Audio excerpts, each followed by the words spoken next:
My teacher laughed at me in class. The next day, I made her cry in front of the school board. I was a senior in high school, an average straight C type of student. I wasn't a troublemaker, never got detention, nothing on my record. Clean slate. And honestly, I still don't know what I did to deserve the wrath of Mrs. Frank. Let's talk about Mrs. Frank for a second. We'll call her that because I'm not trying to get sued. She had been teaching algebra at my school for over a decade, and she had a reputation, petty, heartless, and somehow worshipped by the admin like she walked on damn water. Algebra was already my weakest subject. I struggled hard. So naturally, I asked a lot of questions. Stuff that might seem basic to some felt like decoding the matrix to me. But instead of helping, Mrs. Frank would publicly humiliate me every damn time. Comments like, "Here comes the slow boy again.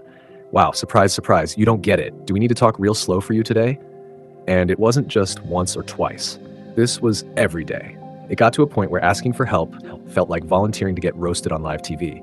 I did try reporting her, but she was the golden child. Admin would send someone to observe her class, and like clockwork, she'd transform into Mary Poppins for a day, then snap right back to Cruella the next. This went on for months.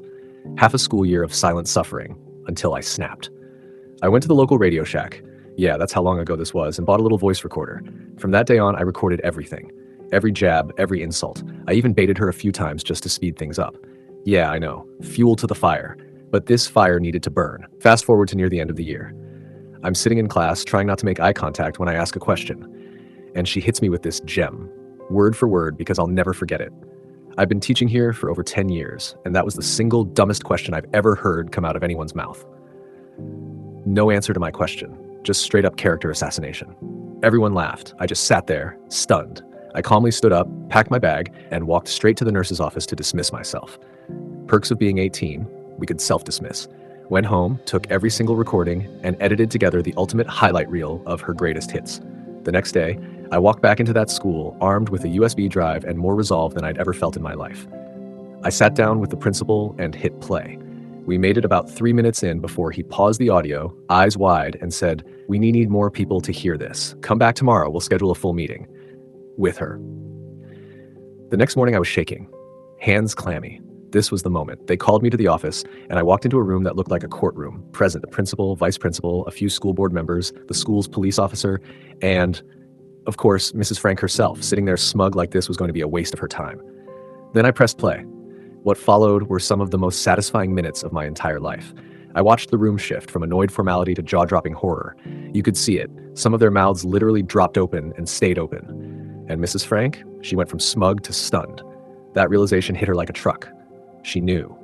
She was done. This wasn't just bad. This was career-ending. She basically sat there listening to her own career implode, one insult at a time. When the audio ended, there was dead silence. Then the principal turned to me and said, "I think we've heard everything we need to. Thank you." And just like that, I was dismissed. On my way out, I looked back one final time. She looked up at me, tears streaming down her face, and in that moment, I gave her the most evil, satisfied smile I've ever given in my life. Poetic. I came back to school the following week, and just like that, poof, Mrs. Frank was gone. The story spread like wildfire. I was the kid who stood up to Goliath and won. A hero in the halls. Turns out, not only did I get her fired, but she was blacklisted. No local school district would touch her. She lost her job, her reputation, her network, everything. She was done. So, Mrs. Frank, if you're reading this, I hope you remember what you said to me. And I hope you know, from the bottom of my heart, go fuck yourself.